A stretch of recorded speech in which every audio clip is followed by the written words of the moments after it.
Welcome back to episode 8 of the Wycombe Wanderer career mode. We are 8th in the table, 10 points away from top place. Hopefully we can climb up the League 2 table, and hopefully, maybe not this episode and maybe not next, but soon in this series, hopefully we will be in the playoffs, and hopefully even better, the automatic playoffs. So we are playing against Mansfield Town in the first episode, or first match in this episode, might correct myself there.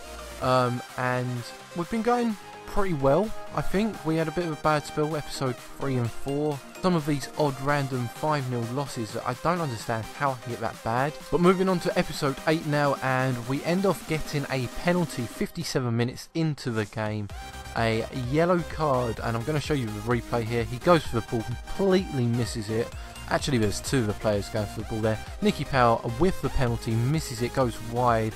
Don't really know what happened there, to be honest. I'm normally a little bit better than that, but it doesn't matter, because on the last 10 minutes of the game, 83 minutes into the game, we score possibly the winner. I thought it would have been the winner, but unfortunately, like the Tottenham Rochdale match midweek, I end off letting in a late goal, and Mansfield end off getting a draw out of that game. We should have easily have won that game. Unfortunately we didn't, and we move on to the next match, which is against Forest Green. Now, I'm not sure without watching a previous video, but I'm sure Forest Green were one of the teams that we struggled with earlier on this season, and they started off this match probably equally as good. If it wasn't for the keeper here, he could have either scored himself or passed it over other side of the pitch and scored easily. Luckily the keeper come out. Unfortunately for us, we get a yellow card 38 minutes into the game. Second half we kind of step up, go up the next gear and score the next goal for us, which is making it 1-0. My wording is awful this episode, and I apologise for that. This is what happens when you edit and record when you're half asleep, and when it is way past your bedtime on a work day.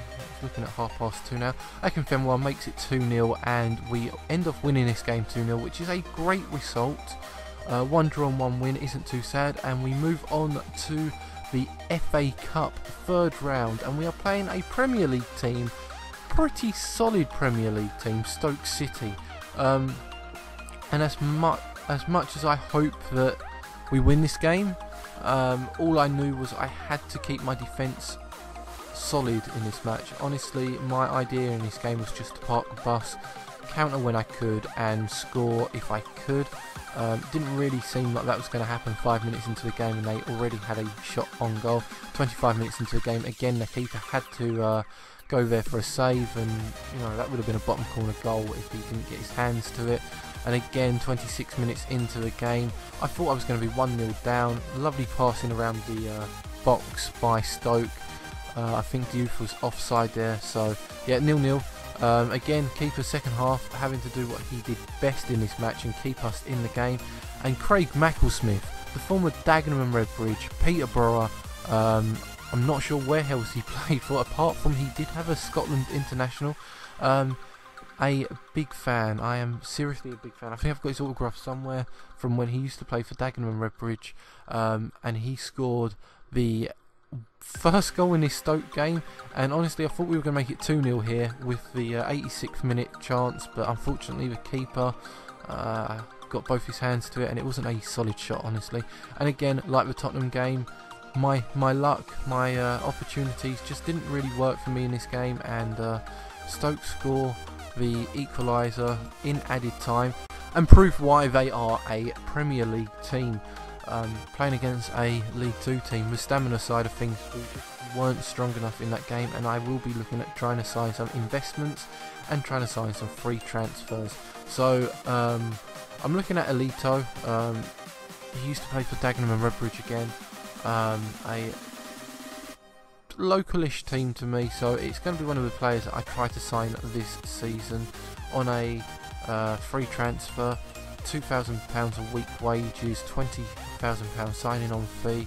It works out to be 2.1 a week, which isn't too sad. Hopefully we can get him in a future video. The same as Alan Smith, the former Manchester United, Leeds United player, Newcastle United, played for a lot of United clubs. I'm going to try and sign Alan Smith. We go on to the next match, which is Luton Town.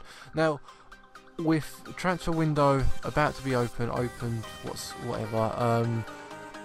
I'm trying to think, should I spend some money and get a club takeover, which I think gives you about £40 million, which is ridiculous for a League 2 team. I'm not going to spend £40 million, but I'd like to sign some League 1 and maybe a Championship player or two if I can.